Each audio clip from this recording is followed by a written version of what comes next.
5월 27일 오늘의 말씀은 잠언 14장 20절에서 35절입니다.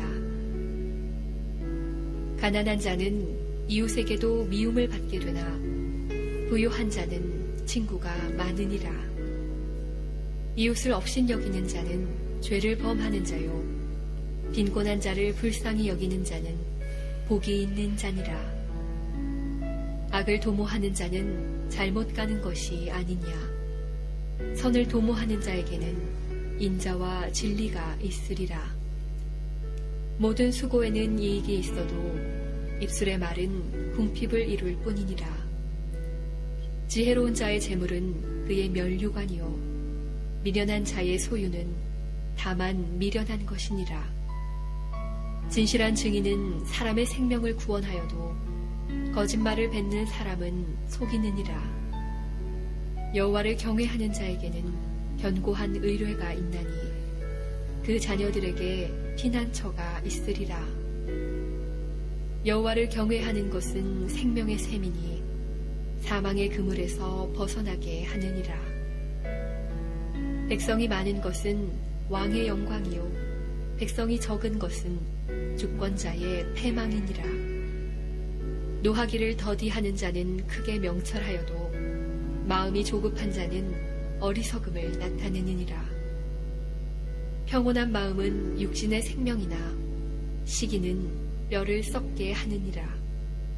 가난한 사람을 학대하는 자는 그를 지으신 이를 멸시하는 자요, 궁핍한 사람을 불쌍히 여기는 자는 주를 공경하는 자니라. 악인은 그의 환난에 엎드러져도 의인은 그의 죽음에도 소망이 있느니라. 지혜는 명철한 자의 마음에 머물거니와 미련한 자의 속에 있는 것은 나타나느니라. 공의는 나라를 영화롭게 하고 죄는 백성을 욕되게 하느니라. 슬기롭게 행하는 신하는 왕에게 은총을 입고 욕을 끼치는 신하는 그의 진노를 당하느니라. 아멘. 32절에 그런 말씀이 있어요. 의인은 그의 죽음에도 소망이 있느니라. 우리의 소망에 참된 근원 되시는 하나님께서 또 우리에게 소망을 주시고, 또 우리는 하나님을 바라보는 그 참된 믿음, 소망으로, 또 하나님이 주시는 그 힘으로 오늘도 우리에게 주어진 믿음의 삶에서 또 넉넉히 승리하게 되는 줄 믿습니다. 오늘 본문에 앞서서 우리 어제 살펴본 본문에서 그런 말씀 하셨죠. 어떤 사람은 자신과 가정과 또 공동체, 교회를 세우는 사람이 있어요. 살리는 사람이 있어요. 반면에 어떤 사람은 자신과 가정이나 그 공동체를 자꾸 허무는 그런 사람이 있어요. 곰곰이 생각해보면 정말 그래요. 누군들 바로 세우기 싫은 사람이 어디 있겠어요. 자기 나름대로는 살린다고 세운다고 잘한다고 하는데 그게 잘하는 게 아니에요. 오히려 무너뜨리고 허물어지고, 그것이 어리석음이고 미련함이고 무지고, 그죠? 그것이 어떻게 깊이 들어가 보니 그것이 교만이고 죄고. 왜 그래요? 자신을 의지하고 자신에게 소망을 두고 자신의 지혜와 자신의 힘을 의지하면서 사는 삶. 그러나 하나님을 온전히 경외하고 정직하게 하나님 앞에서 나의 연약함을 내려놓고 도움을 간구하고 하나님이 주시는 그런 지혜를 좇아서 하나님의 인도하심을 바라보고 소망하며 주의 인도하심을 받아 살아가는 그런 지혜로운 자, 자신을 세우고 살리고 가정을 세우고 공동체와 교회를 하나님 앞에서 또 기쁘게 세워나가고 살려가는 그런 사람임을 우리 가운데 말씀해 주셨습니다. 특별히 그렇게 하나님을 경외하고 하나님을 존중하고 여기고 하나님의 그런 말씀을 따라 살아가는 그 사람들의 모습이 이웃과의 관계에서, 사람들과의 관계에서 어떻게 나타나는가, 구체적인 그런 모습들은 어떤 모습들인가, 오늘 우리 가운데 몇 가지 보여주시는 그런 귀한 말씀이 있습니다. 하나님을 존중히 여기는 사람은 이웃, 사람을 존중히 여기고 소중히 여기게 되어 있어요. 그런 사람들의 모습이 어떤 모습인가? 첫 번째로는 이웃을, 사람을 업신 여기지 않는다, 그렇게 말씀합니다. 21절에도 보면은요, 사람을, 이웃을 업신 여기지 않고 또 빈곤한 자를 불쌍히 여기는 그런 마음, 그죠? 우리가 사람을 업신 여긴다 그럴 때 뭘 보고 그러죠? 세상의 가치나 기준이나 능력이나 권세나, 우리도 그러한 것에 따라서 사람을 평가하고 따라서 사람을 업신 여기는 것, 그것이 죄라는 거예요. 하나님 앞에 하나님의 사람들, 하나님을 경외하는 사람은 이웃을 그런 것으로 업신 여기지 않는다. 또 두 번째로는 이웃에게 선을 행하는 것. 22절에도 보면 중간에 그런 말씀이 있어요. 선을 도모하는 자에게 하나님께서 인자와 진리를 베풀어 주시겠다, 그렇게 말씀하고 있습니다. 이웃에게 늘 하나님의 사랑으로 선을 베푸는 그런 모습. 또 이웃에게 상처를 주지 않는 그런 모습이 있어요. 23절에도 보면 모든 수고에는 이익이 있어도 입술의 말은 궁핍을 이룰 뿐이니라. 이웃에게 말로 그냥 상처를 주거나, 또 헛된 말이잖아요. 이웃을 위해 수고도 하지 않으면서 성경에도 보니까 추운 사람에게 가서 옷을 입으시오, 배고픈 사람에게 가서 먹을 것을 더 먹으시오, 아무 도움도 안 되는 그런 말, 상처뿐인 그런 말, 이웃에게 그렇게 하지 않는다. 이 말씀 보니까요, 우리 한국 속담 하나 생각나요. 여러분 아세요? 말로 떡을 지으면 온 조선이 먹고도 남는데요. 한국 속담 다 잊어버리셨어요? 재밌어요. 자기는 아무 수고 안 하고 말이에요, 입만 살아서 말로 떡을 지으면 뭐 조선이 먹고도 남는, 그 의미 없는 그런 이웃에 대하여 참된 수고가 따르는 그런 사람, 그런 모습, 중요한 것을 볼 수 있습니다. 또 한 가지는 25절에도 보면 생명을 주는 사람, 진실한 증인은 사람의 생명을 구원하여도 거짓말을 뱉는 사람은 속이느니라. 우리의 삶 속에서요, 사실 말이 차지하는 비용이 너무너무 커요. 말로 사람에게 상처를 주고 조금 거짓된, 왜곡된 정보를 전함으로 인해서 그 사람을 죽이는 거예요.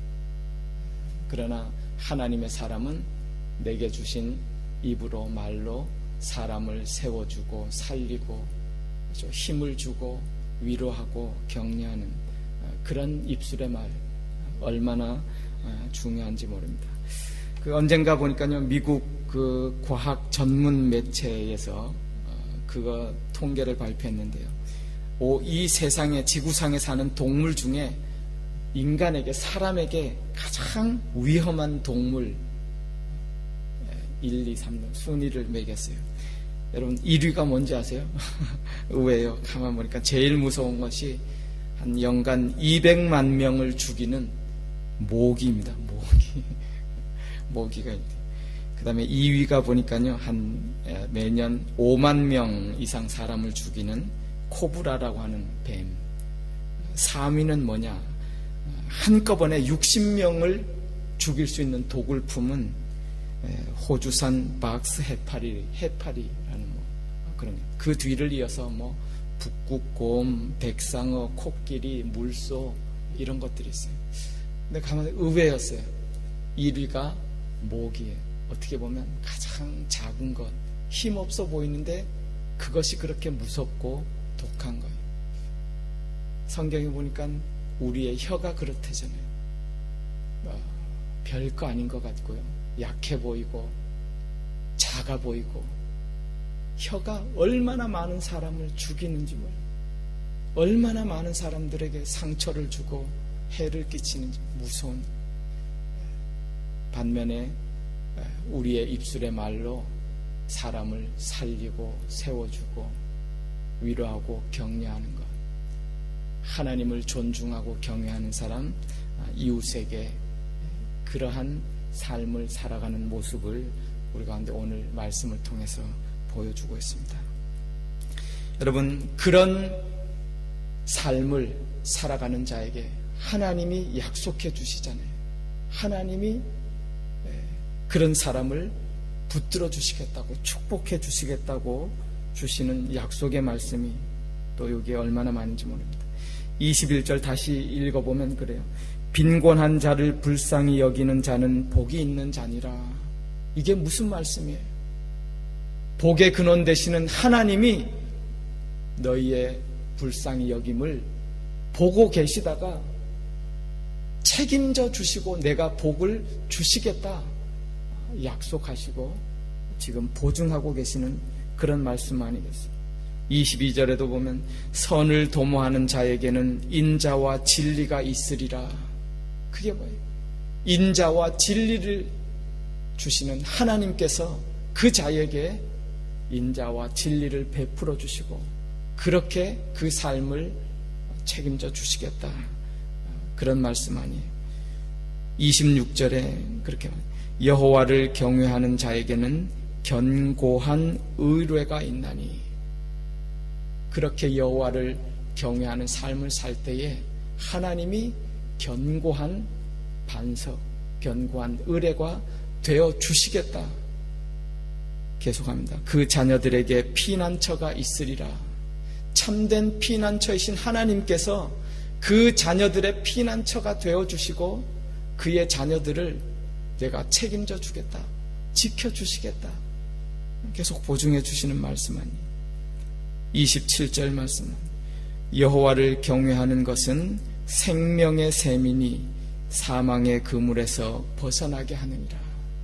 생명의 근원 되시는 하나님께서 끊임없이 생명의 셈이 되어 주셔서 그를 축복하고 붙드시고 인도해 주시겠다. 그렇게 말씀해 주시고 그렇게 보증해 주시는 그런 하나님의 말씀을, 음성을 오늘도 듣습니다. 이 하나님이 우리의 참된 소망입니다. 참된 희망입니다. 우리가 처음에도 읽었지만 다시 한번 읽을까요? 32절 말씀 한번 같이 읽습니다. 시작. 악인은 그의 환난에 엎드려져도 의인은 그의 죽음에도 소망이 있느니라. 세상 사람들은 세상이 무너져갈 때에 자기가 소망에 근원 두었던 그런 세상의 재물이나 힘이나 능력이나 아니 사람이나 자신의 지혜나 무너져갈 때에 다 소망이 무너져버려. 다 사라져. 같이 죽어가요.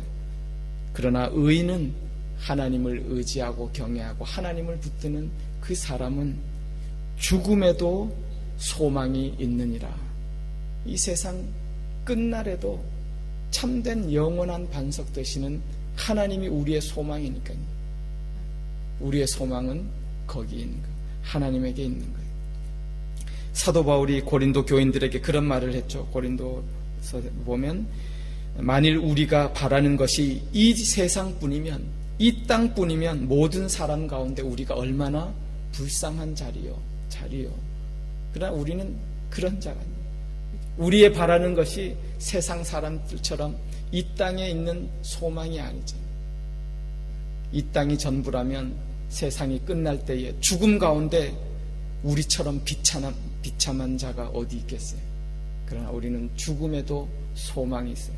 죽음 이후에 우리를 위해 또 준비하고 계시는 하나님의 나라가 있는, 이 생과 내 생을 주관하시는 하나님이 우리의 생명의 근원 되시고 소망의 근원 되시는 하나님, 그 하나님께서 오늘도 우리와 함께 하십니다.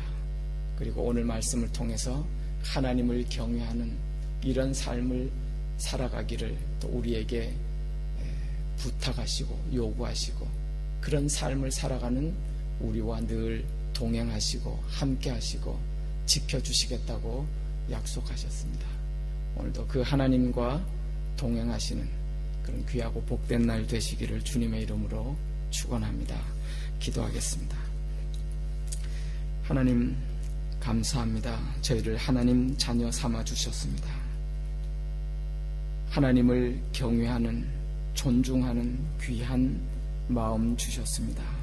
하나님의 말씀을 저희들이 또 따르면서 하나님을 존중하고 경외하기에 하나님이 지으신 또 이웃을, 가족을 또 함께 존중하고 사랑하며 하나님이 기뻐하시는 그런 삶을 살기를 소원합니다.